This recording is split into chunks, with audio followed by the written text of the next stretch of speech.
for some reason. Okay.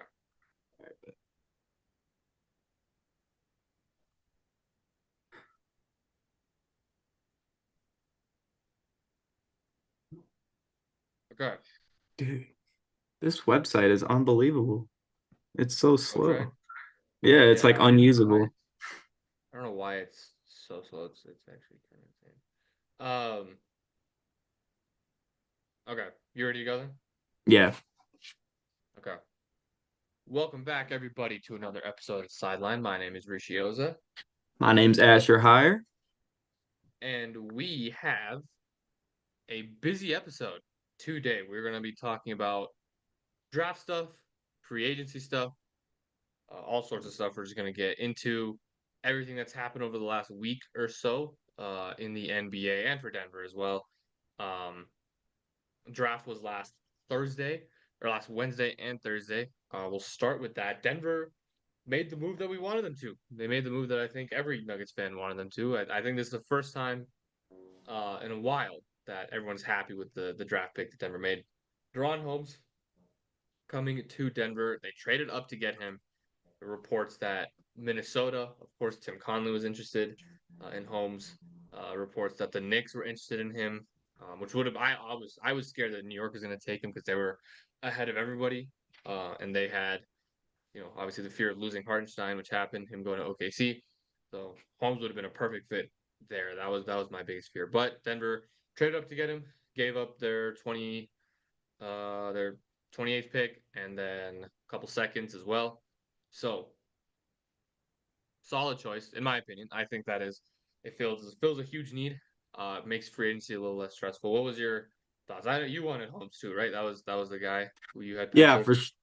yeah, that was like the number one guy, definitely. I feel like for a lot of Nuggets fans, just with the talent he brings, it's kind of rare to see like that blend of a good shooting big and his defensive abilities be available in the ranges of in the 20s of an NBA draft. But with this one being so deep, it's pretty rare to land a talent like that, that late. But it does sound like, as you said, that he would have gone before the Nuggets 28th pick, pretty easily. Whether it was, I mean, even like I feel like Phoenix could have taken him as well, and just Yeah. not traded with Denver and just picked Deron Holmes. Mhm. And so that was very feasible. And it seemed like, listening to Deron Holmes post game or post draft conference, he was like, he didn't find out he got traded to the Nuggets until after he went into the back. So it's like he actually thought he was going to Phoenix. And he had this big smile on his face, obviously, but it seemed like, maybe he didn't know that it was guaranteed that Denver was going to get him because, he might have gone before 28, which obviously he Yeah. did. But when Calvin Booth has his eyes set on a guy, um, man, I He's gonna mean, get it. we've seen him do that, each and every draft that he's had so far. Um, and so yeah, I wasn't surprised, I guess, that they went out and got him. It seemed like these like there's so many leaks or whatever about what the Nuggets were thinking. And I'm like, how do all these get out there? It was like basically just set in stone that the Nuggets were gonna pick Deron Holmes. I don't know how that like was picked up so confidently by the media, but and I kind of want to talk about Calvin Booth's media presence uh Yeah. soon, I guess maybe for like the free agency um once we get there. But yeah, I really like the Holmes fit. I think he can play next to Jokic. He can play next to Gordon. He can play behind Jokic. Just at the 4 or the 5 spot. I think he's very flexible in the you know playing with whoever. Um, so yeah, I like that pick. Yeah. I liked it too. I thought there were some other guys that Denver could have considered there, but um honestly, they all kind of went before. I thought the further and further that Dalton Connect kept dropping, I was like, maybe Denver could try and trade up for him. I feel like that's a talent that you don't really see falling that far, but Lakers made the right choice in getting him. Um, but I mean, Holmes, yeah, there was no way he was gonna fall at to 28. I had the suspicion that was gonna happen before the draft, and during the draft, it just got worse. I was like, there's no way. Like he averaged, they put up his stats. during the draft. He averaged like 21 and 9 almost. If you round up, like 21 and 9. Almost 3 assists a game as a center in college, was really good. Was a defensive player of the year in his conference. Was the co-player of the year in his conference. Yeah. Shot almost 39% from three. It does everything you want a modern big to be able to do in terms of he can post up, he can face up, he can drive, he can shoot, yeah, he can switch on defense. He's a good post defender. He does everything. I don't understand how he fell that low. I really do think Denver got a steal, but it will all depend on free agency, what the pieces are around him. Denver's free agencies a little dry, a little dry at the moment. They haven't done anything. Hence the title of this video. Will Denver make a move? We will see. Hopefully they do something today because this is now day 2 of free agency. We're about to be 48 hours in. In 10 minutes, we're gonna be 48 hours in. Or sorry, no, 2 hours. We'll be 48 hours in to free agency, and the only thing Denver has done is be interested in Russell Westbrook, and that's it. So Yeah. we'll see. We'll see what happens. Yeah. But yeah, I love the draft. I thought that was good. I also think their two-way guys are have a chance to contribute. Maybe not PJ Hall, but I think Trey Alexander has a chance to play immediately. He's got a chance to get converted to a full contract, especially if it is just Jalen Pickett as a backup point guard and they don't end up getting Russell Westbrook or anybody else. We right before we started recording, Monte Morris signed with the Suns, so that's another option off the board as a backup ball handler. There's still some guys there, but in terms of people who are in Denver's price range, it's Russ and like Kyle Lowry, and that's Yeah. really it. So we'll see what happens. But I like Trey Alexander. I think he's a good fit. Very modern, uh, modern NBA player.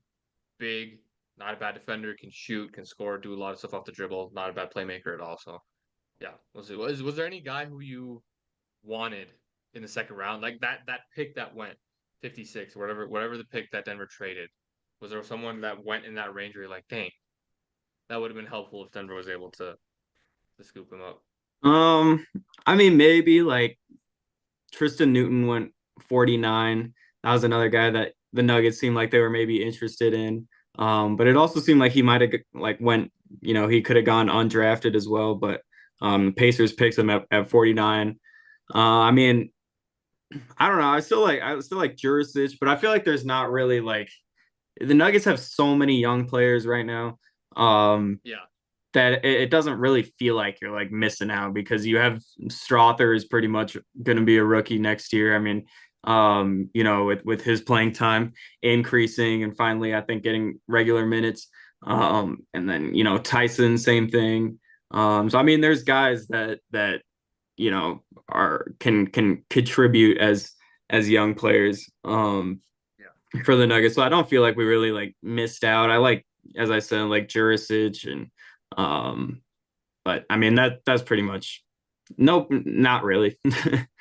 um, I don't know. What about you? No, yeah, same. Jurisic was the one because he kept dropping and dropping and dropping. I'm like, that's a because he is good. Like, I mean, he's not.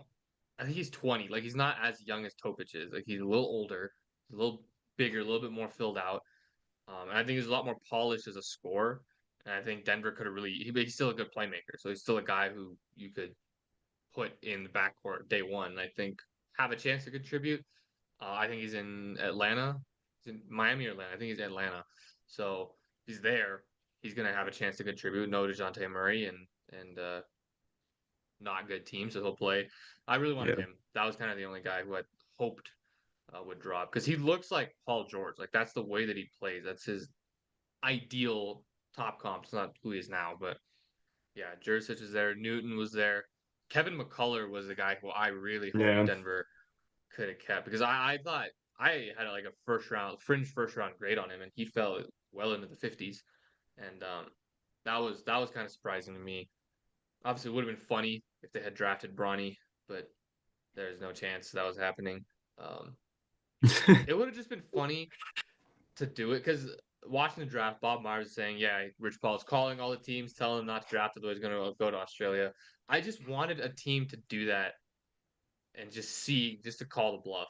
Because the other thing is, I also think that would be better for Bronny's development to do. I Like, know. I think that would have been the smart thing to do. He signed today. He had his opening press conference today. He's a fully guaranteed deal. It's not a two-way guy. Like, there's not a lot of players that get drafted 3 picks away from being undrafted, and you get a fully guaranteed contract. That does not happen. So I think him being able to go to a lesser league and develop a little bit more after having a cardiac arrest and not really playing that much on a bad college team, I don't think it would have been the worst thing. Obviously, his dad's LeBron. He's gonna have a spot in the NBA if he wants it, whenever he wants to go. So I thought it would have been really funny if Denver had taken Bronny, Yeah. or if No, that Boston taking him would have been the funniest thing ever. That would have been hilarious. yeah. Yeah, that was a crazy story when that came out. I mean, it's just like you kind of feel bad for Bronny because I don't know, do you take this pick like seriously? Like, did the Lakers actually want Bronny? Did Rob Pelinka, did their scouting department actually want Bronny James? I don't know. It doesn't really seem like it. It seems like it's a Le GM, Rich Paul GM type of move. Who's I don't know. Ever since that Clutch and Rich Paul have been in the NBA, it's just been like I don't know, man. There's just a lot of like weird stuff that goes on there. With just it's like a Clutch like cult basically. I mean, Weird, so yeah, weird. And yeah, like Woj made a good point. Like during the broadcast, he's like, I don't want to hear about nepotism. It happens all the time, and it's true. It does happen all the time.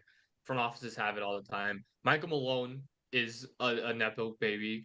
Half the Nuggets coaching yeah, staff are nepo babies. Like it happens.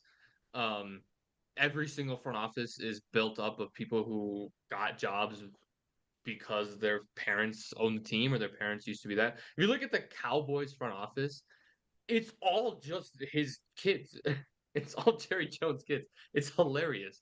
So, obviously it's LeBron, so it's going to be bigger news than, it's a LeBron and it's a player. It's the first time a father and yeah, son have played yeah, together in the NBA. So, obviously it's going to be bigger news than if some random dude, kid, ends up in a front office.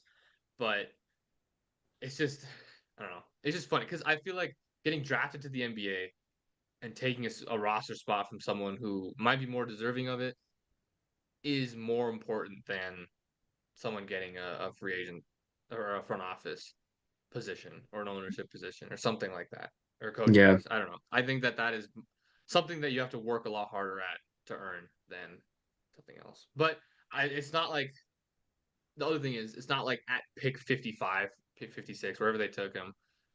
It's not like most players at that position you're going to right, draft right, and be like, yeah, this guy can contribute right away. He's going to contribute right away. We're going to give him a $80 million deal after his 2 years are up. Like Austin Reeves was undrafted, he got 50 million. That normally does not happen. He was a year one player and played very well, so you know it happens. But it's just yeah. funny. It's It's like really funny seeing people's reactions. I think it's like no, no, no. people take it so seriously. It's like okay, if your kid was about to be drafted to your team and you had the influence LeBron had, you'd try and do some stuff for your kid, obviously.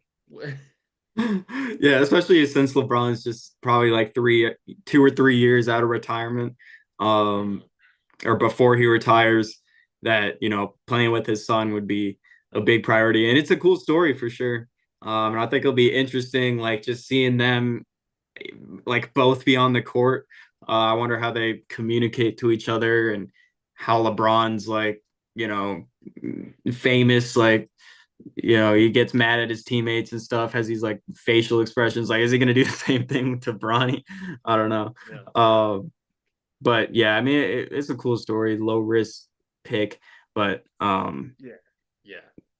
I, still don't know. I just think like weird. for Bronny's personal development, if he was not Yeah, LeBron's kid and he declared for the draft after everything he had been through, I would say he's an idiot because that it's just such a stupid choice to do that. He obviously did it because he knows that he's going to have a place in the NBA in some way or form. If it's not with the Lakers, someone is going to take him because he's LeBron's kid. So I understand why he did that. But like a very similar thing happened a few years ago with Shaq's kid, with Sharif O'Neal. He had a heart issue.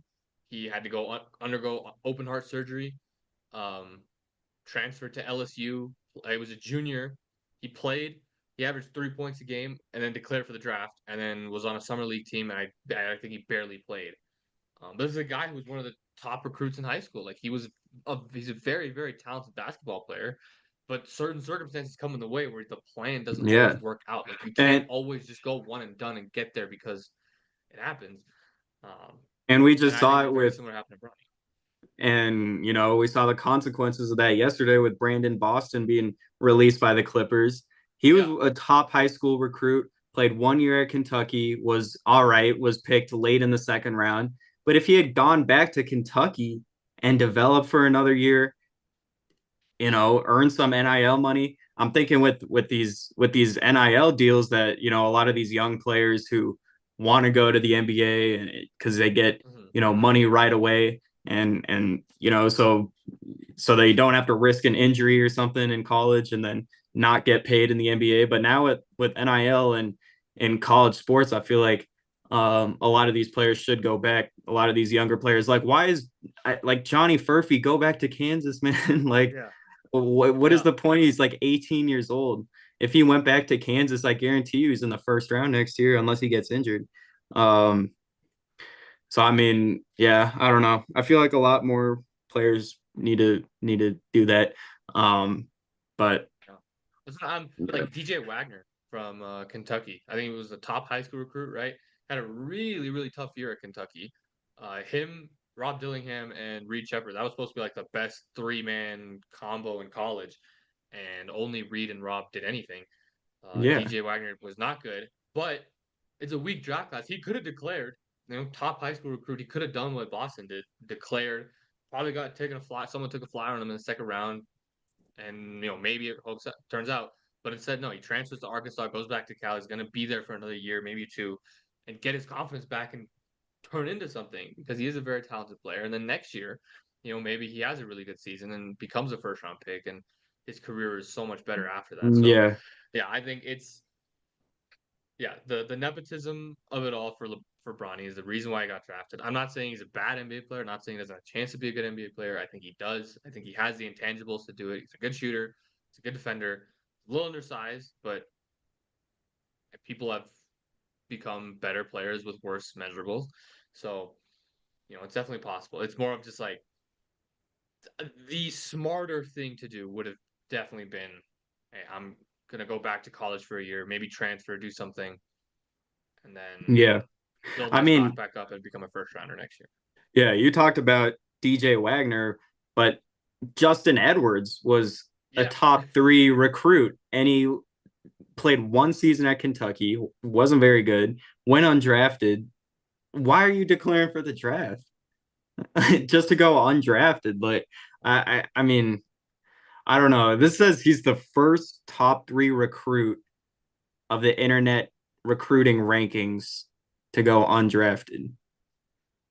Damn. Um, damn, I don't know. That doesn't seem like that would be true, but I guess. Yeah, I don't know. Um, that's a crazy stat. But yeah, I mean, like he should have gone back. I thought Isaiah Collier should have gone back too. But you know, whatever. They're in the NBA. It is what it is. Looks like Edwards got picked up by the Sixers on a two-way deal. So I mean, he can still, develop in the G League. So, um, Yeah.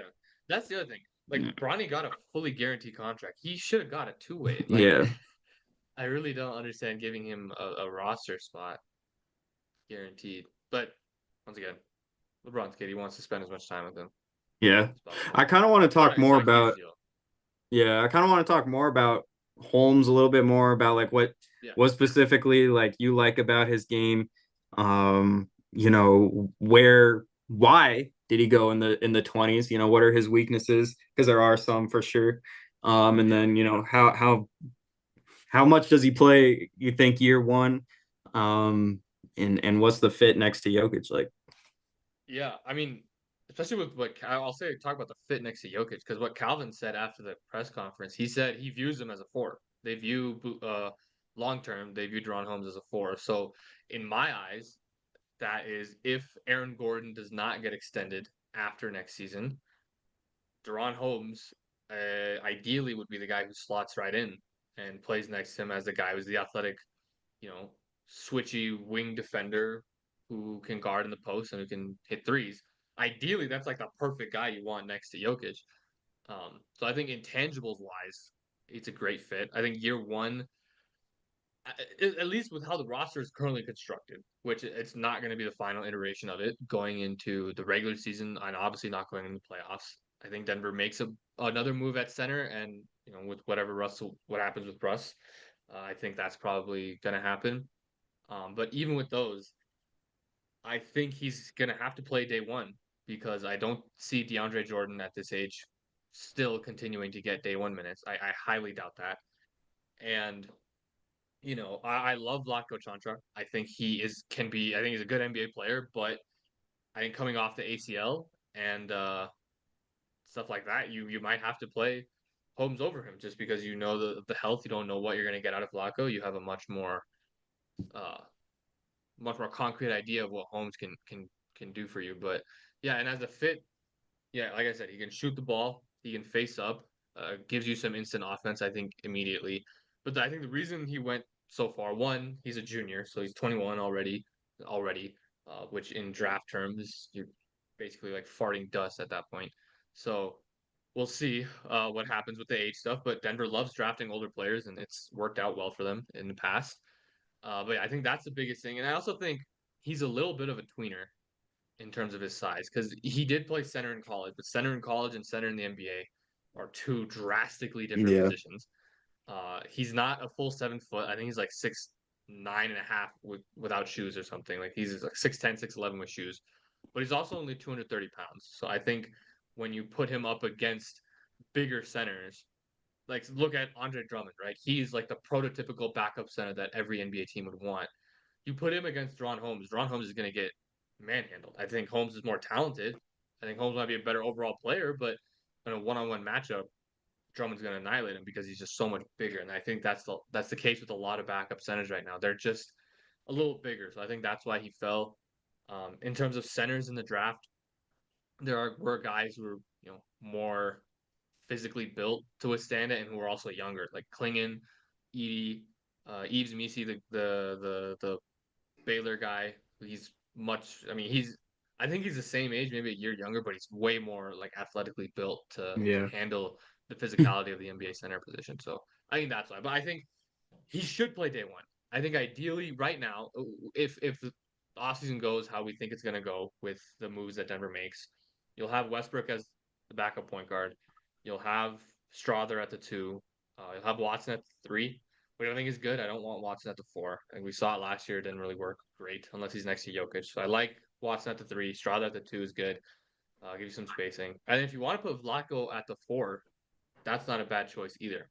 And then have Holmes at the five and just have run small ball and live with it. But we'll see. I don't know if he plays day one. I hope he plays day one. I don't know if he's in the playoff rotation at the end of the year. But I hope he is because I think him and Gordon together could actually be a Yeah. pretty solid uh, bench 4 or 5 in the playoffs. I think that's a good combo. Yeah, I feel like Holmes coming off the bench would be my like obviously coming off the bench, but I mean playing without Jokic. Um, I feel like the Nuggets could get a lot of production from him. Just being a scorer, he can put the ball in the basket, which the bench hasn't been able to do the past. Yeah.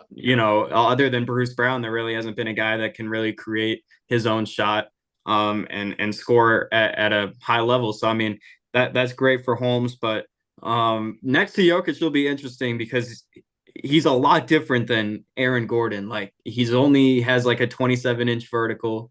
Um, so how is he gonna, is he gonna be good in that dunker spot that Gordon plays in? I don't know if that really will translate for Holmes. Obviously, a better shooter than Gordon. Seems like he'd do more like pick and pop stuff with Jokic, um, and showcase his three ball rather than Gordon rolling to the rim for alley oops. But I mean, he can catch an alley oop.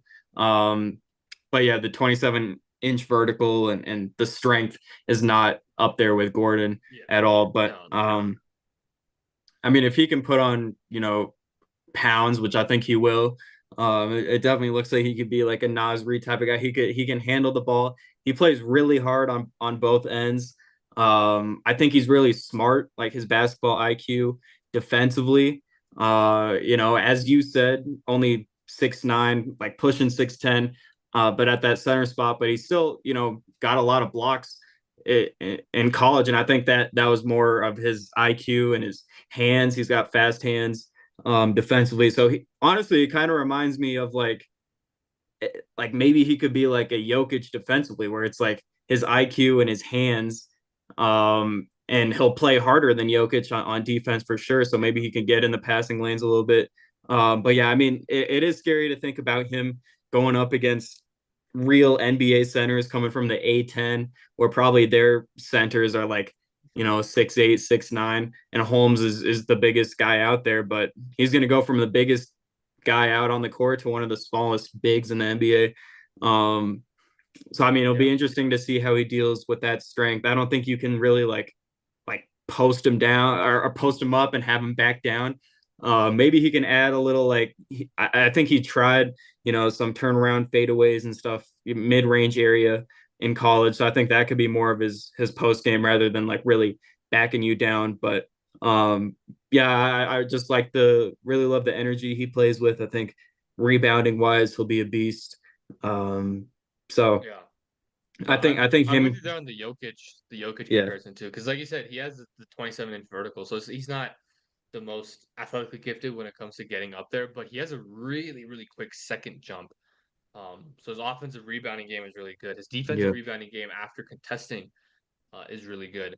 So I think he should be fine in that sense. He's not going to get killed on the glass or anything like that. So I think he should play day one. Like I don't see any reason why in year three of DeAndre Jordan on the Nuggets at age 36, whatever he is, there should be no reason that he plays day one over Holmes. And if that does happen, that's an issue. If they play them together, that's fine. I think I actually think it'd be smart to play Holmes alongside a bigger center. If you do view him as a four long term, play him as a four. Do not play him as a five. Do not like try and get him used to one position and then switch him. That's what they did with Zeke Naji, and it did not work at all. They had Zeke as a four. He was perfect. They tried moving him to the three for a little bit. And they're like, no, you're a five. They put on all this muscle, and now he sucks. And now Denver has to trade him because he's just unplayable and no one wants his contract. So that's an issue.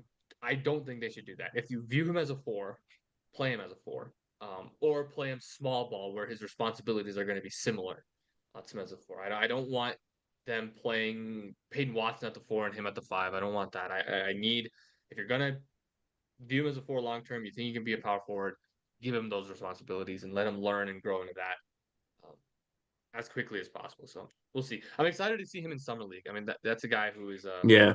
he's gonna be really good. This is the first time I'm like, well, actually, I mean, last year I was kind of excited for summer league, but Peyton Watson played like 2 games. That's all I really cared about. Um, so hopefully he'll play more in summer league. Hopefully he gets um, the full experience. There's another guy. This is like random. I think I'm one of the only guys who knows this. But Denver, they signed a guy from GCU, not on a full term, not on anything, but they gave him an Exhibit 10 contract. Gabe McLaughlin. He, I feel like I saw that. Yeah, that's so sick because yeah, you like covered him and stuff, right? A little yeah. I bit. covered it for Cronkite News. I was the GCU reporter, so I covered him, talked with him, interviewed him. Went to Washington, covered March Madness with him, and he is like the nicest dude of all time. He's the nicest athlete you're ever going to meet. He always gives you time of day, always gives really insightful answers. Um, and he's like hilariously athletic. He won the college dunk contest, so it's not like this is a dude who's just like there, a body or anything. He's got skill. Um, he can't really shoot. Like he shoots, but he's not good at it. So that's the issue. He's got good form, so like he can do it. But he has an Exhibit 10 deal, which means that Denver's considering him for that last two-way spot essentially. Yeah. Exhibit 10s are summer camp and or summer league and training camp invites with the opportunity before the season starts to get a two-way. If that doesn't happen, you're essentially just put on the G League team and you see what happens. Um, so we'll see. I think they signed one other. They signed Jalen Williams from Auburn to an Exhibit 10, who I also really like. I think that's another guy who has a chance to get that last two-way spot. So the summer league team is going to be interesting. It's filled with a lot of athletes, and That's always Yeah, really fun to watch. yeah, no, that summer league team is good, and it's deep. Um, Yeah. which I don't know if we can say that about the regular Nuggets right now. Um, with free agency going on, yeah, as you said in the beginning, absolutely zero moves for the Nuggets so far, other than re-signing DeAndre Jordan. Um, it's similar to Booth's first uh, free agency, where it took a couple days until Bruce Brown signed, and yeah, it really is kind of looking like Russell Westbrook. Um, I mean, I don't know. I would lean that it would be like over 50% that he's going to be a Nugget. Um, Yeah. I mean, I haven't seen any other team reportedly that's very interested in him, and it seems like the Nuggets are extremely interested in him, and including Nikola Jokic, which is really interesting to hear that. Like Harrison Wind said that, and Jokic, I guess, has like advocated for players in the past, and he's also advocated against players, I guess, whatever Yeah. the word is. Yeah, he's been like, you know, against players, which is interesting. So he has a seems like he kind of has a say now with the roster. Um, and so yeah, Nuggets lose Kentavious Caldwell Pope, $22 million per year for the Magic, which the Nuggets could have offered. They could have matched that.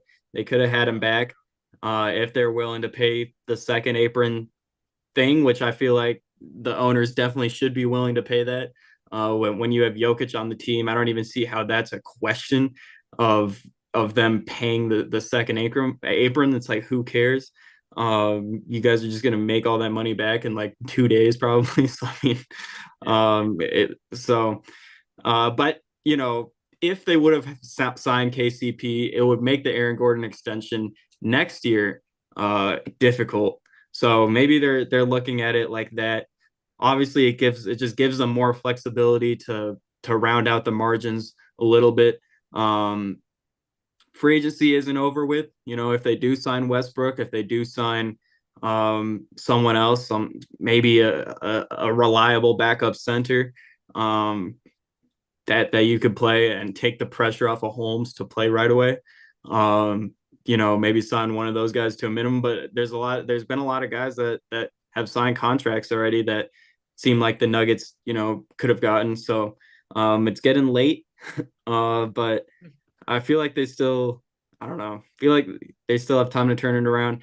And losing the fifth starter like that, like KCP's been amazing in his 2 years in Denver. He's like one of these guys that we've wanted for a while that we thought, would be a great fit in the starting five. We just need a 3-and-D guy, and he was exactly that and more. I mean, his defense was better than I expected on the Yeah. ball for sure, flying around screens, all those offensive screen fouls that he would draw is just insane, and I'm gonna miss those for sure.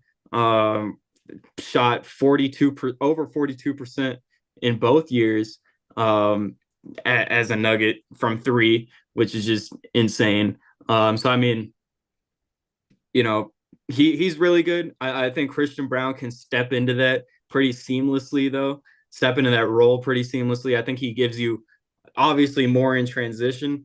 Will be much better. I mean, KCP smoked a lot of transition layups A lot. that I think Christian Brown will just dunk. Um, we'll see about the shooting. Brown had a good year, 37% from three last year, but most of those were just like wide open. Like he took his time, Mhm. shots like that, whereas KCP is like flying off these screens. Um, I'm gonna miss KCP's little 2-man game at the elbow with Jokic. Sometimes when the Yeah. Nuggets weren't really getting anything offensively, they would just go to this, 2-man game where KCP would get the handoff from Jokic and he would pull up from mid range and it would go in a lot of the times. You can't do that with Christian Brown at all. Um, so I mean that's another thing you're missing. But I do think Brown's defense combined with his transition ability, and I think his shooting is just going to continue to get better. I think he could step into that role, but the issue is the backup to Christian Brown, Yeah. and just completely relying on these young players is extremely risky. I think for the bench. Yeah. No, it definitely is. And this is like Nuggets fans have been freaking out. I have been on Twitter trying to calm people down, like getting them to relax. Nuggets fans have the most reactionary takes to Yeah. everything. They think that just because Denver, I think at least according to some reports, Denver matched the offer that Orlando gave, or it was at least a similar offer to what Orlando gave.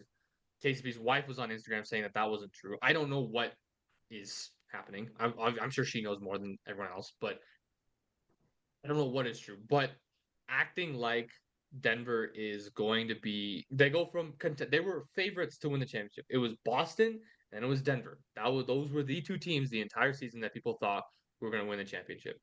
Going from that level to I'm seeing people say that they're not even in the top tier of Western Conference teams anymore because of your fifth starter is ridiculous. Denver had a depth issue last year.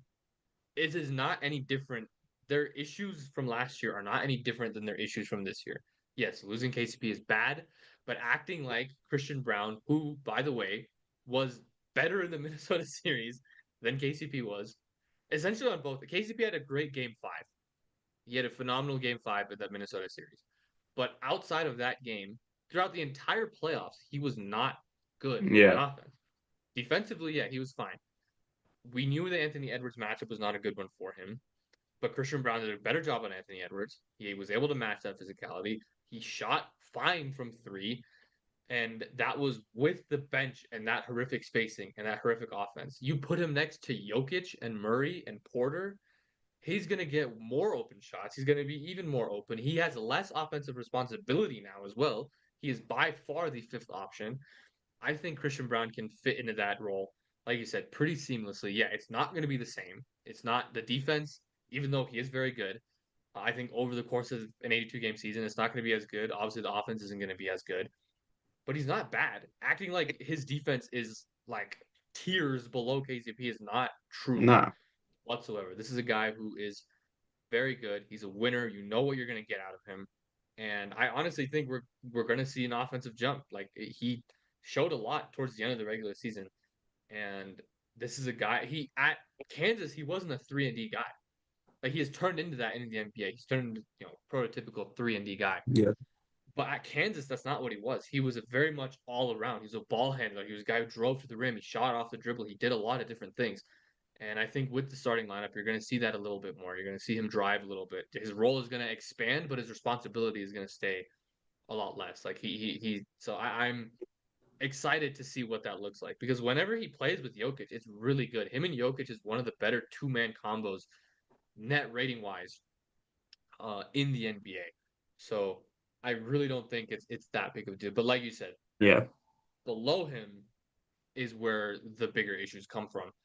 I have belief in Julian Strother. I think he can be good, but his role has to be pretty clearly defined. You can't have him as a 3 and D guy because that's not what he is. He has to be a focal point of that offense. You have to look for him. He has to be hunting shots. They have to be looking for him to hit shots. He's got to get plays called for him. The offense can't come from him. It has to come to him. So that's going to be interesting. Obviously, the backup point guard position is another issue. We'll see about Russell Westbrook. I'm okay with Russell Westbrook being there. I don't know about what your thoughts are on it, but I No, just yeah, really like. I would honestly like Russell Westbrook. Like, Mhm. I think he's completely accepted that he's a bench player now for the rest of his career. And there were times in LA where he really thrived in that role. Like he had a big playoff game. Um, Whoever it was against, whatever, I don't know. He had some big playoff game. I think he gives you rim pressure, which the bench hasn't seen. He gives you playmaking, which the bench hasn't seen. Obviously, he's a horrific shooter and not a very good defender. He's like a chaotic like defender where like sometimes he'll make stuff happen, but a lot of the time he just gets like blown by or gets caught sleeping off ball. But I think overall, I mean, he's just way better than Reggie Jackson. And I don't know, I like it. I really like him as a bench point guard, just pushing the pace. I think that would be an elite like backup point guard in the NBA. And Jokic wants him. I would take Russell Westbrook for sure. Yeah, I mean he's what he's going into age 35 season, so So it's definitely going to be some decline in the athleticism, Yeah, but he's still a top tier athlete in the NBA. I think outside of Bones, there hasn't been a Nuggets point guard in the Jokic era who can like consistently beat people off the dribble and get to the rim. Westbrook can do that. He's still a very, very good playmaker. He's still a good passer. He's still most of the time will make the right play. And the only issue that I have with Russ, I think the spacing is not going to be great. Obviously, I think even with that lineup, like you put Vlatko, you put Holmes, you put Strother out there. That's three capable shooters. Ideally, there's guys who can make shots, can make catch and shoot. Strother can come off the dribble and do his own thing. He can come off pin downs off the ball and get his own shot. But Holmes and Vlatko are catch and shoot guys pretty strictly. But I think that's a decent amount of spacing. Watson, you hope gets an improvement. I think he will. I don't think he's not going to be 40% or anything, but 35% or something, that's good enough. But it's more so that Russ, at this point in his career, even though he has accepted the bench role, which is huge, guys of his caliber don't normally do that very well, but he's done it graciously and he's been a good backup point guard. He's still Russell Westbrook. He is still who he is. So there's no, you know, hoping that Russell Westbrook, quote unquote, buys in to a certain scheme. There's no hoping that, oh, if he becomes a capable defender or if he locks in for this certain amount of time on the defensive end, or if he doesn't have bad shot selection, or if he can become a good shooter. He's not a good shooter. There's going to be times where he's not a good defender. There's going to be times where his shot selection is going to make you want to tear your hair out. Like that's who yeah, Russell Westbrook is. That's how he won an MVP because he was good enough to be able to do that. So that's my only issue with him was like if you get him, you have to be okay with all of those flaws because they are loud for flaws sure, for sure. that happen all the time. So we'll see what happens. But I also think the pros with Russell Westbrook are really good. The rim pressure, the leadership, I'm gonna say this unironically, which sucks, but like the dog mentality that he has, where he just goes at you all the time. Denver was severely missing that last year without Bruce Brown. Yeah, And this is another thing where it's like I'm saying this unironically, but like Denver needs a ring chaser on their team. They straight up do. Like the playoffs when they had Jeff Green and Ish Smith and DeAndre Jordan, Reggie Jackson, guys who had not won rings yet, they were playing so hard for them. Look at last year with Boston or this past season with Boston. They were playing so hard for Al Horford because they wanted him to get a ring. Russell Westbrook is one of the most beloved guys in the entire NBA in terms of players who have not gotten rings. I genuinely think Denver needs that because they need that extra bit of motivation to play harder. They didn't play hard. They played with like a C effort throughout the entire playoffs. And they were one bad stretch away from making the conference finals again. So I think that little extra motivation, that little extra energy, I think that does a lot more than whatever his flaws are. And if it really does come to that, you don't have to play him in the playoffs. Denver has played, they won a championship without a backup point guard. They can do it again. It's not right. It's not a big deal. yeah, yeah. I also think he gives you experience finally, on the bench because all of these guys are really unproven, and you're just hoping that they play well, and that's kind of been like Calvin Booth seems like his whole mantra, picking these guys, these young guys, and expecting them, I guess, to be in the rotation going forward, and you're just kind of hoping. Like I don't know, we don't know really how good Strother is. Watson, we saw a little bit of a leap offensively, but there's still a lot more to be desired from him. Pickett has played virtually 0 minutes. Hunter Tyson, same thing. Um, Zeke Naji, we already know pretty much what he is, and it's not pretty. But Yeah. I think having Westbrook in there, who's proven himself, who's gone played countless playoff games, has that experience, has that leadership. I think he and DeAndre Jordan could be good, really good veteran leaders for this team. I'm kind of like leaning more towards like we need Westbrook now because I just can't remember like a team that won the championship with just all young players coming off the bench. Like the Nuggets, as you said, when they won the championship, Jeff Green, uh, Bruce Brown was not, he was a veteran. Ish Smith, DeAndre Jordan, those guys didn't really get too many minutes, but they still contributed a little bit. You Yeah. weren't banking on Strother or Peyton Watson to make like these guys in the playoffs, man. Like Strother in the playoffs is just I don't know. I mean, hopefully he's good, but the playoffs is just a whole different animal that I don't know Yeah. like if these young players are ready for and Yeah. so That's the issue. that's Like what I'm yeah. Malone says it all the time. He says like specialists don't play in the playoffs. And a lot of rookies and a lot of young guys when they come into the league, they're really good. They're NBA. The reason they're in the NBA is because of one thing, especially when you're drafting at the position that Denver has been over the last 3 years in the late first round. You're Yeah. in the NBA because you're good at one thing. And it's an NBA level skill. Strother, shooting, Peyton Watson, defense. De'Ron Holmes is much more well rounded, which is why I think he has a chance to play in the playoffs. But like Jalen Pickett, he's really good at I don't know what he's really good at, but he like he is a good floor general, I guess. Like I Yeah. think he has an Yeah. NBA level like floor general capability. Um, but that doesn't get you into the playoff rotation. You have to be well rounded. You have to be able to do a lot of different things. And hopefully Strother next year can be more well-rounded. He can be a capable defender, and he can be, a good enough ball handler to create his own offense. He doesn't have to just be a catch and shoot or come off pin down, fly off screen, stuff like that. Peyton Watson, he didn't play in the Minnesota series because he didn't give you anything outside of his defense. His defense was good. Even in the games that Denver was getting blown out in, he was still making plays. He was still blocking shots. He was still flying around, being impactful, but he couldn't make a shot. He wasn't doing anything on offense. So those things definitely have to improve. And that's the issue that you have with young guys. Obviously, Russ, he's not phenomenal. He's not perfect, but he gives you he gives you different things. And from a leadership standpoint as well, he's gonna be a vocal guy. Like he has always been a vocal leader. And I once again, I think that was something Denver was missing last year. And I think losing KCP, that's actually probably the bigger void is now they need another vocal leader on the team. DeAndre Jordan cannot be the only vocal leader. Jokic has to take a step up in that way. I know that's not who he is. Like he doesn't always talk. When he does talk, it's very little, but people listen. He has to talk more. Jamal Murray has to talk more. Aaron Gordon has to talk more. So they all gotta do that. But I think Denver. I don't think losing KCP is the end all of it. And the other thing with the second apron, you brought it up earlier. I wanted to talk about it. Yeah, the financial things for the owners. I think that is a big that's the reason why a lot of teams don't want to go over it because that luxury tax bill is so high when you're up there. But the other part of it is that you get like situation, you just get handicapped. If you're over the second apron, that is your team. That is You true. cannot make any changes.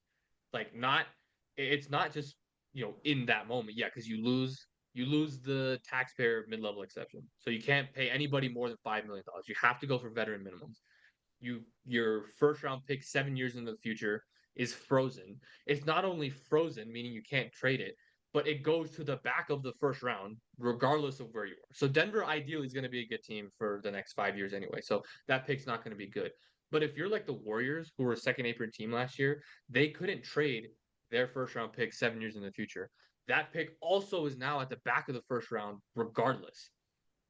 So they're screwed 7 years into the future. And if you're an NBA team, if you're owners, your general managers, your basketball operations, head coach, yes, you want to win now, but you don't want to completely screw yourself into the future.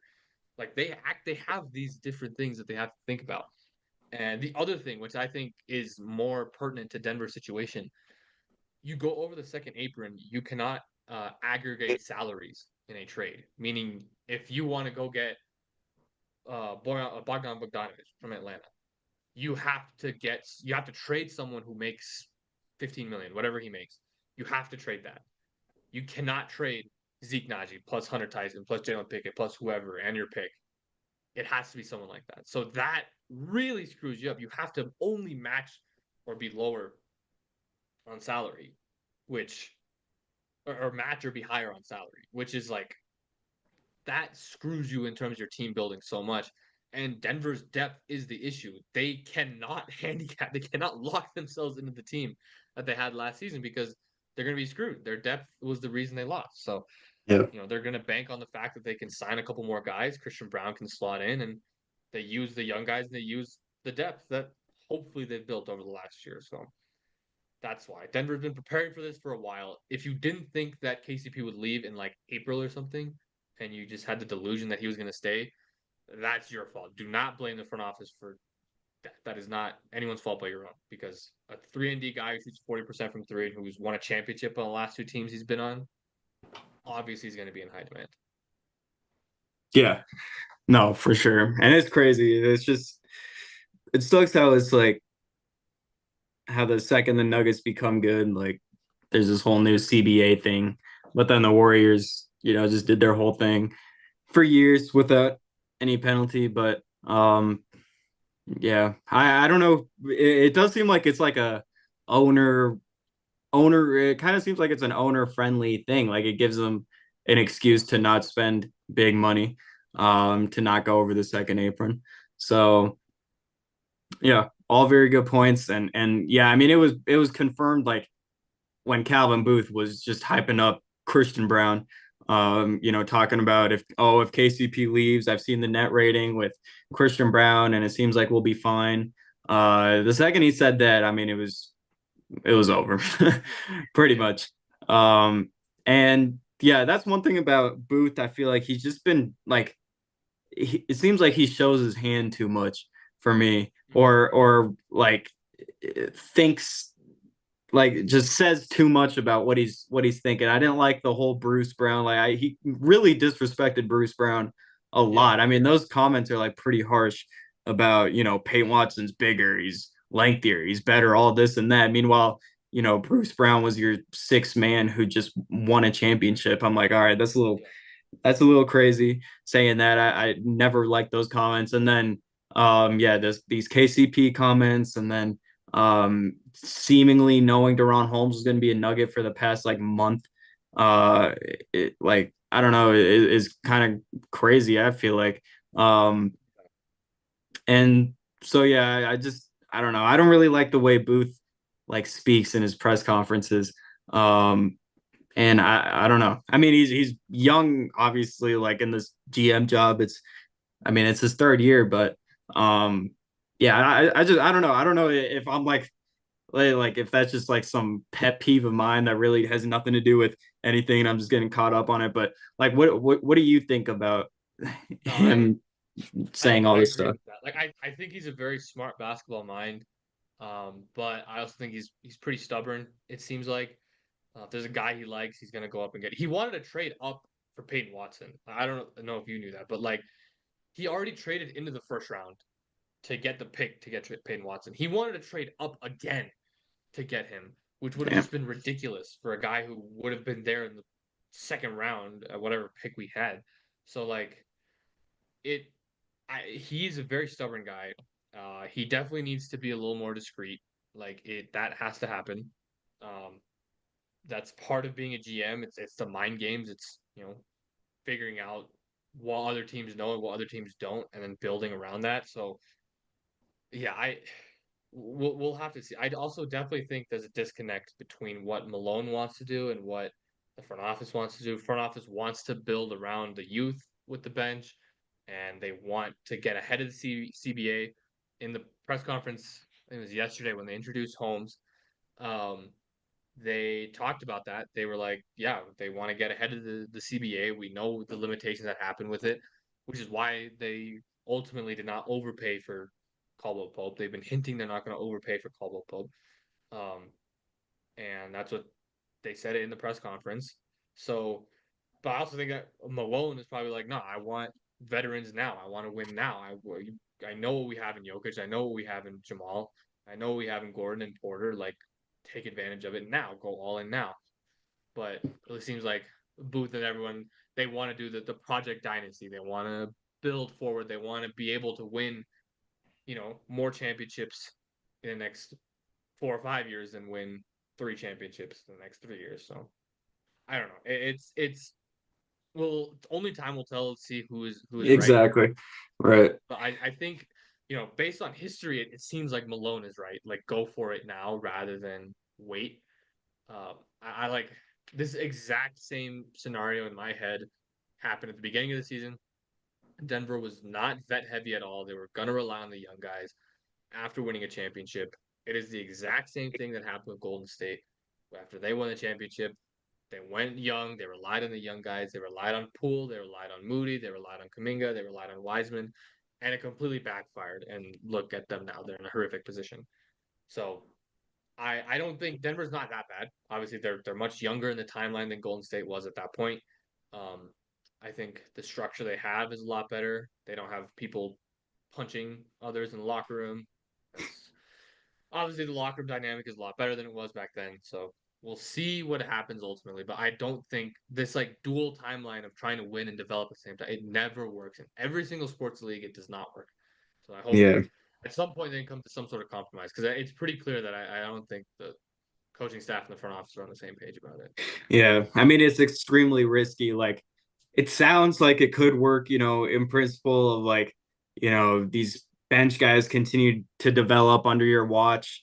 And as Jokic, gets older into his 30s, these guys start to step up and become really good role players, and kind of take the weight off of Jokic's back a little bit once he gets older. But I mean, it's just a lot of risk, man. Like just banking on Watson and Strother and Holmes, um, to be impactful players for their careers is when you haven't seen anything.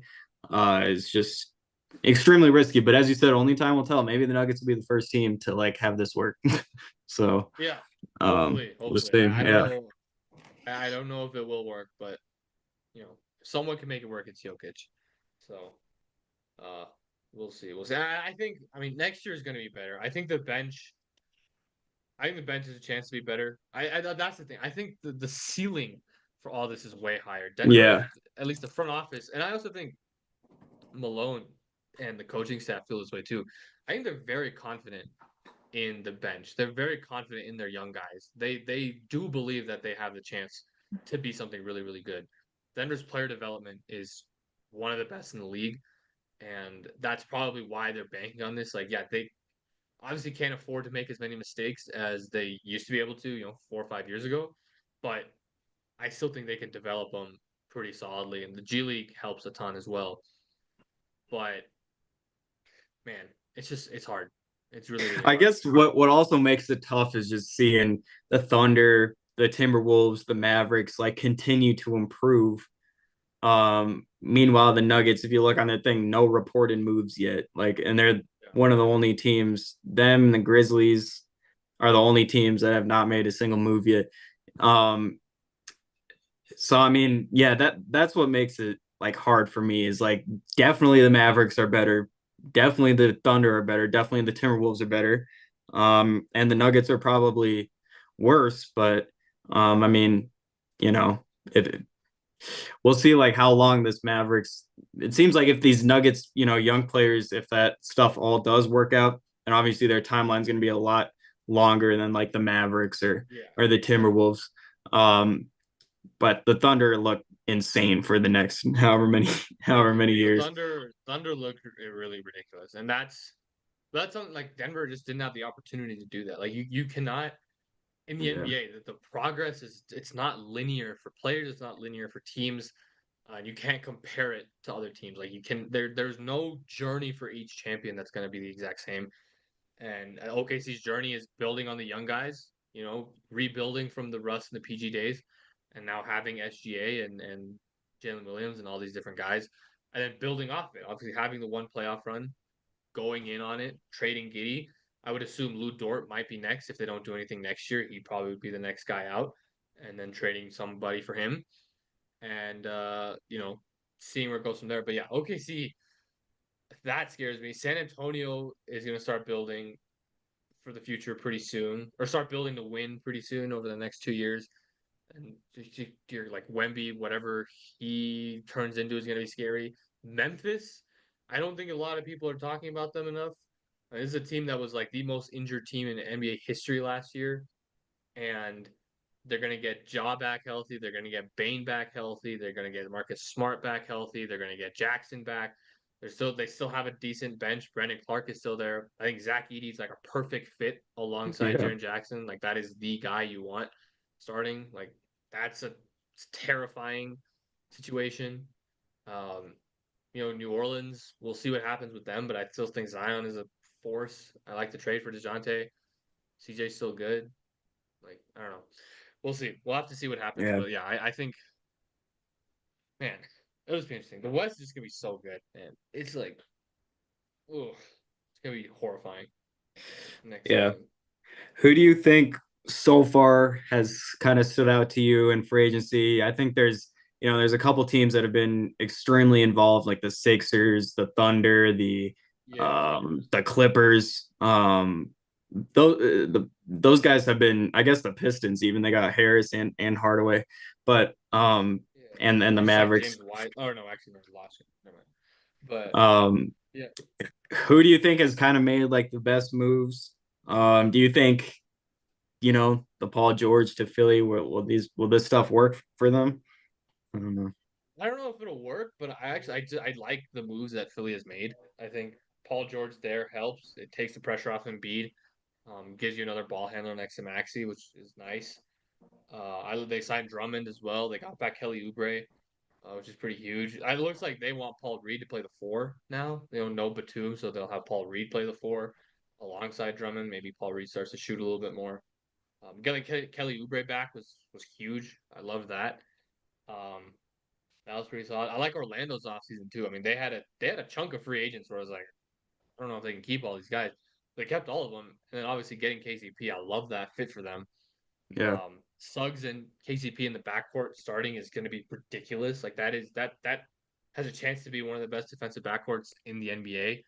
You know, uh alongside Shea and Caruso or Shea and Dort or Dort and Caruso, whoever you want to choose out of those guys, and Derek White and Drew Holiday. Like I think it has the potential to be up there.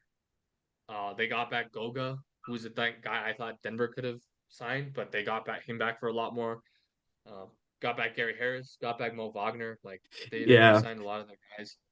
Um, That's an interesting thing to me is like having Goga, Wagner, and Carter. I believe right. He's yeah, still on that team. Like yeah, what? Like three centers. I felt like one of Goga or Wagner was definitely going to walk, but or I mean Harris too. I thought was going to walk too, but they re-signed all of them. re-signed But all yeah, of I them. wonder what like the whole like three center thing with the Magic. Um, Yeah, I don't know, cause like when Carter was injured, Goga started and played fine. He played good. When he came back, Goga didn't play because it was just Will yeah, off the bench. So it might just be insurance, but they paid him a lot of money for insurance. 3 to 25 million is expecting to play. So maybe they play him and Mo alongside each other. Um, but I don't know because they also still have Jonathan Isaac as well.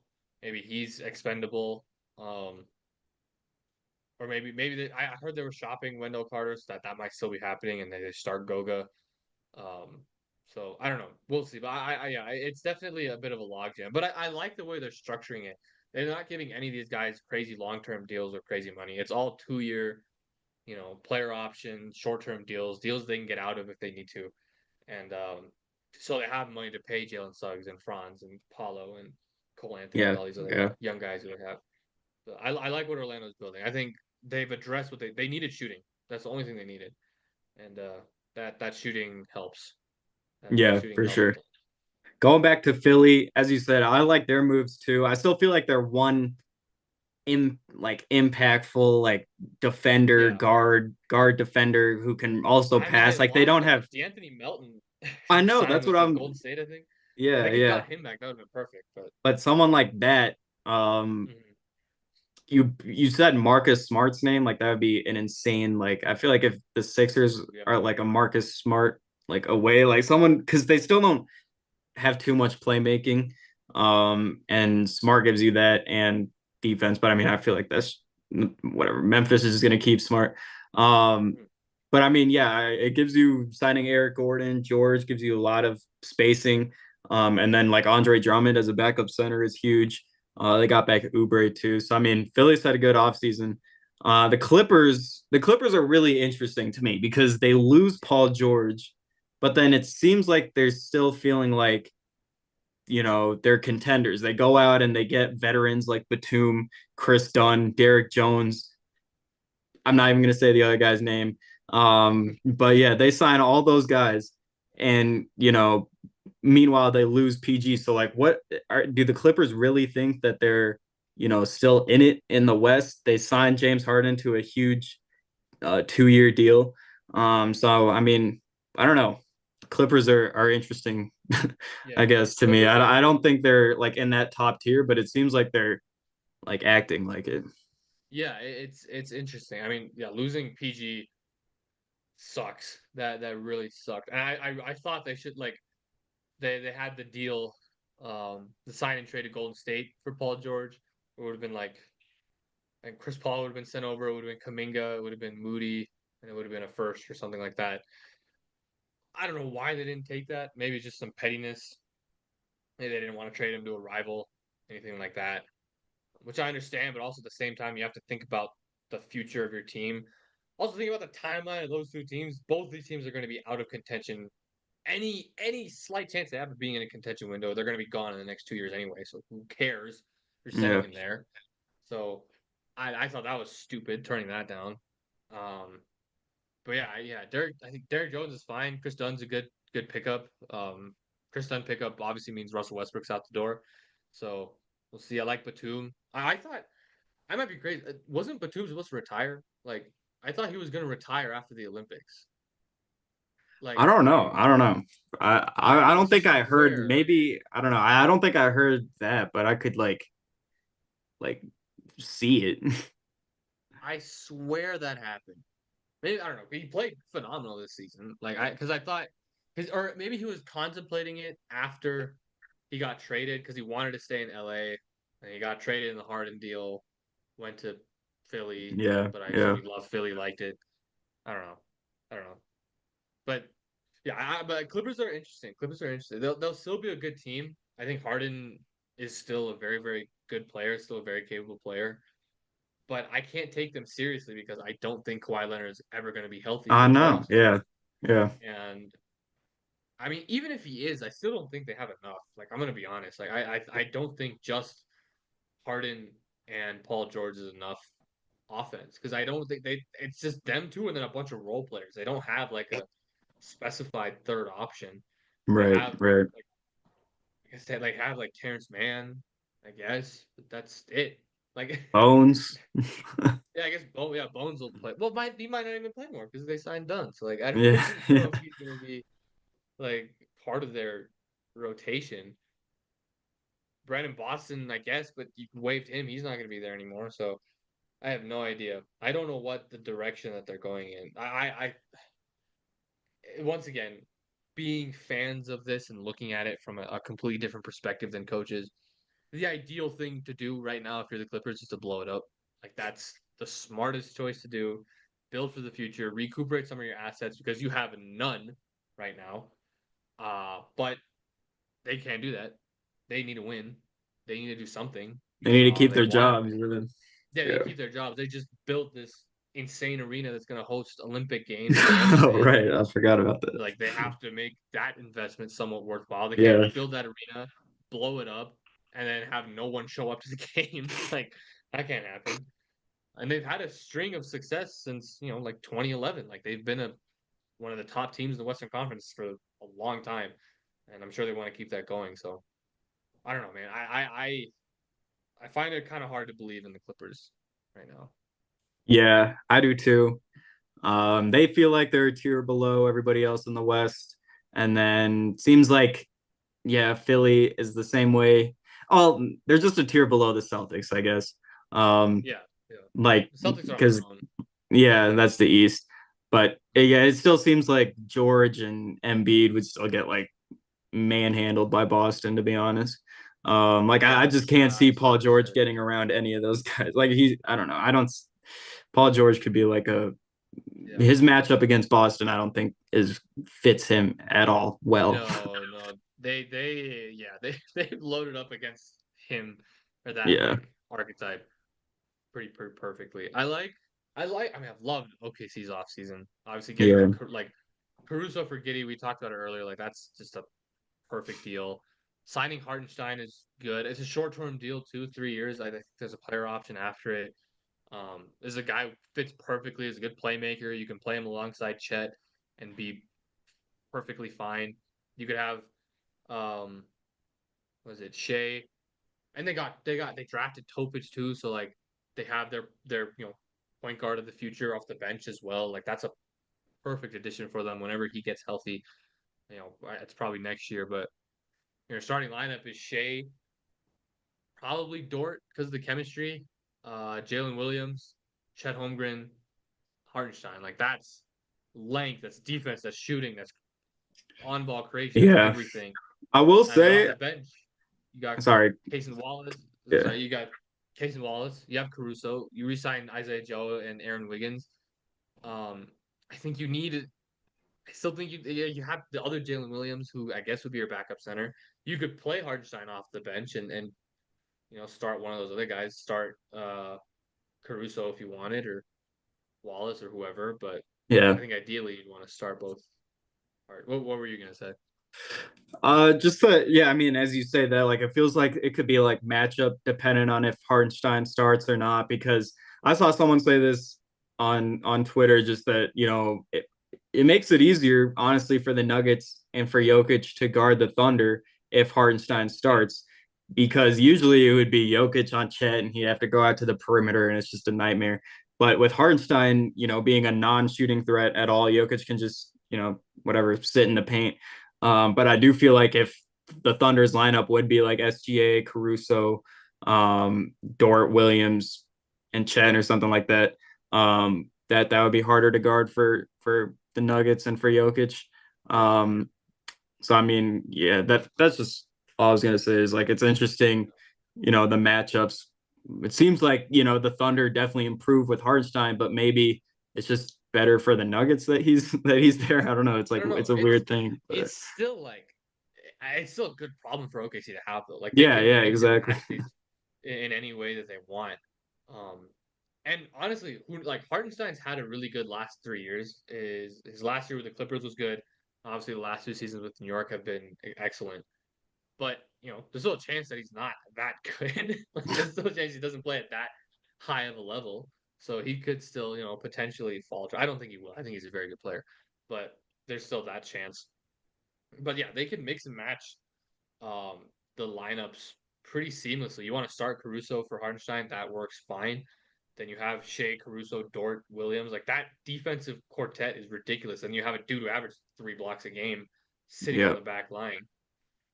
Your bench still is perfectly like I think that's a better starting lineup, but I mean it's hard to bench a guy you're playing 90 million.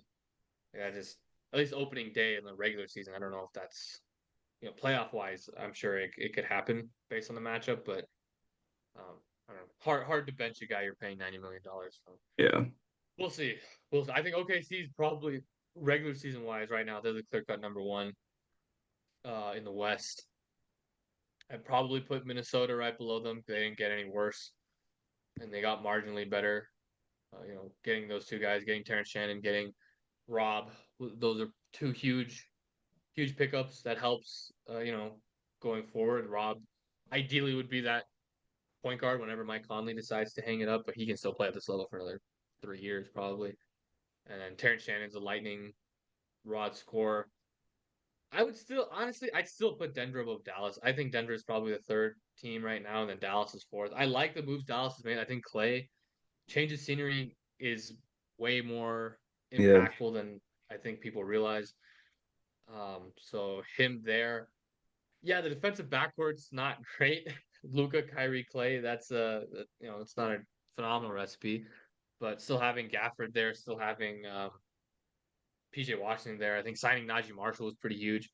Yeah, you lose Derek Jones, so you lose the vertical spacing, but I think Najee Marshall shot 40% from three last year.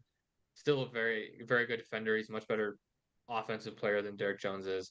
yeah, Uh, so you get another year of improvement from Lively. So get another year of improvement from Hardy. You get off of Tim Hardaway's contract. So now that opens up space for other guys to play if you want. So I yeah, like what Dallas has done. I still think yeah. I do OKC too. better. I think Denver just got unlucky with the matchup. as opposed Yeah, to yeah. But I do like how Dallas, yeah, as you said, is like, a lot of times I feel like teams make the championship and they're like, oh, we're a championship team. It's like, no, Dallas, I don't think was a championship caliber team last year, and they, matchups and stuff, they just got in there. Um, and so it's cool to see them see that and improve. They lost Josh Green, but adding Clay Thompson's an upgrade, and then I feel like Derek Jones and Najee are like pretty much on the same level. They're all right. yeah, Um, yeah. they got Quinn Grimes too. I don't know how much he's gonna play, but he's Oh been a yeah, good actually, I player for like the that. I Knicks. mean, he's Quentin Yeah, Grimes essentially the Josh Green replacement. yeah, Quentin Grimes or was the Tim great. Hardaway. Yeah, Yeah, I like Quentin Grimes was great in 2022, 2023. Uh, I don't think Monty Williams liked him that much, so he didn't play a ton in Detroit last season. But I thought he was great with the Knicks his last season there. yeah, So I think he has a chance to really be good. I mean, he's a prototypical 3 and D guy. He can give you what Josh Green gave you, what Tim Hardaway gave you. So actually, I forgot about that. That's actually pretty solid. That's a pretty solid. That was a pretty yeah, solid move. yeah. It is. All right, Yes. I What feel other? like that. Does that just about do it? I I think so. Um, A lot of the East teams are kind of stand. I don't know what Milwaukee's another team. They got to start doing something because yeah, they got Delon Wright, but yeah, that's it. I don't know. I That's just their Patrick Beverly replacement. I mean, the So big the big like splash was the Bridges trade. It's not free agency, but oh um, yeah, that was like for the big ER. splash in the East. Yeah. Donovan Mitchell staying with the Cavs, I guess, Mm. is surprising to a lot of people. But it seems like the Knicks have their team like set in stone. I don't know where Mitchell would really Yeah, like like I mean, Miami is like obviously the only obviously other. you'd make room for Donovan Mitchell, but it seems like the Knicks team is pretty, Yeah, content with what they are. So yeah. Mitchell And goes that's the back to thing. the New Cavs. York, New York is for sure over the second apron now, and they're locked into this team. They got OG back, which I thought was pretty surprising. But Yeah. they got OG back, so now their team is Brunson, Hart. It's the Nova guys. So Brunson, Hart, DiVincenzo, Bridges, and it's OG. You have Mitchell Robinson. You have Deuce McBride off the bench, and then Precious Achua, I guess, or like Jericho Sims. No, that's your hey Wait, man. Julius Randle is still in this, right? Oh yeah, dude, I keep forgetting he exists, man. I know, So I yeah, do he's too. still there. So he's still there. So yeah, that's it, man. Yeah, it's I don't know what their starting lineup's gonna be, but yeah, it's that. But that's the team. They can't do anything for the next like 3 years. Like that is it. So we'll see how that works out. Yeah. Boston, yeah, Boston's gonna sell their team, right? Something like that. The Oh owner's gonna, yeah, yeah. It's a good time to um, cash out, I guess. yeah, sign Derek White to that. And that's the other thing. Boston's set in stone for their thing. They're paying for their guys 100+ million. Dude, that's a Um, great time to cash out. You win a championship and then you don't have to deal with all this second apron bullshit. Like, damn, yeah. that guy's smart. Oh, Xavier Tillman to Yeah, I know. the Celtics. So Yeah. They that's re-sign everybody somehow. another center that off the board for Denver. He would have been my ideal guy. I thought he would have been perfect, but I don't. There's no reason for him to leave Boston. So, uh, yeah, I think that's it. I don't know what else. We talked about a lot. Trying to think of any other things to bring up. Anything other big news? I want to commend Utah. Their draft was really good. Cody Williams, Collier, Yeah, Filipowski. That's a really solid draft. yeah. Glad they That smashed that. Filipowski's story is crazy. Yeah, that's pretty ridiculous. That's pretty nuts. And it shows you how tight of a ship Duke runs too, because that's like any other high level recruit at a big college that's getting out instantly. But Yeah, yeah. No, I Frax. don't know. I thought they did a really good job. Yeah, yeah, Utah did. We'll see what Lowry does. It seems like the market's heating up for Lowry in terms of trading him. I yeah. don't know where he would go, but Seeming like Golden State wants him. yeah, Um, but I mean, even if Golden State does get him, like I don't know, are they like really, contenders in the West, like I top have no three idea. seed type of team? I don't know. I have no idea. I have no idea. That's an interesting situation to monitor. I think. I mean, if Bridges got 4 first round picks, Larry Markkinen's. his market has to be way higher because I think he's better than Bridges, like by Yeah. a Yeah. decent margin. So we'll see. But I think Utah could just hold on to him, man. They have so much time. They don't have to rush into anything. If they do want to But trade him, there's a lot of ways that they can go about trading him because he's so good. He's like he would be the ideal guy next to Jokic too. Like if you oh my replace God, MPJ with Lowry instead, that would be like, ooh, man, that'd be insane. it's not possible, unfortunately. So, yeah, I think that's it. I think that's all the news. We'll see what happens. Hopefully, Denver makes some sort of move, like just anything. Hopefully, the Russ thing gets finalized. They sign someone Dude, to a that's veteran. what is cooking? Like, what is taking so long? Are they trying to trade Zeke Najee? Are they trying to get Russell Westbrook? Are they trying to sign someone else? All in like the same. Like, what is going It on has behind to the be. It scenes? has to be I like know. the same, like two trades they want to just get everything done with. That's the only Yeah. way. Because that's the other thing. I think this is the other thing with Calvin. I think he's very set on exactly what he wants to do in this free agency. He wants to get Russ. He wants to get rid of Zeke. He wants to sign someone. And I think he's just wanting all those to happen. He's not thinking about any other option. And honestly, like it's not like Denver has a ton of ways that they can go anyway. I think Russ is a good way to go. I think trading Zeke is the right move. Like signing someone else is the right thing, but it's just taking so long for some reason. I think the Chris Dunn deal. I think that's where the Russ trade would happen. So something goes to Utah. I don't know if Denver has to give anything up because of the Reggie trade. Maybe they fold that in somehow. Maybe they include Zeke in that and do something. I don't know. I'm sure they're just trying to figure out every single avenue to offload Zeke and get Russ on the team. So Yeah. we'll see. Hopefully that happens. I won't be able to do anything for the next like 2 weeks. So we will wait until then. And I think at that point, Broncos training camp might have started already. So we'll see if we can get something done Yeah. then. But yeah, I think For that's it. sure. That's everything Cool. for me, at least. So, Yeah, no. That was a good little breakdown. Free agency. I like it was like all NBA related. I mean, not much else going on. yeah, Olympics, whatever. yeah. We'll see. See what happens. We'll try and keep everyone updated. It's Yeah. gonna be a little late, but we'll see. I guess we'll talk. We'll be able to talk about summer league when Oh yeah, yeah, summer league yeah. will start. Though. So that'll happen.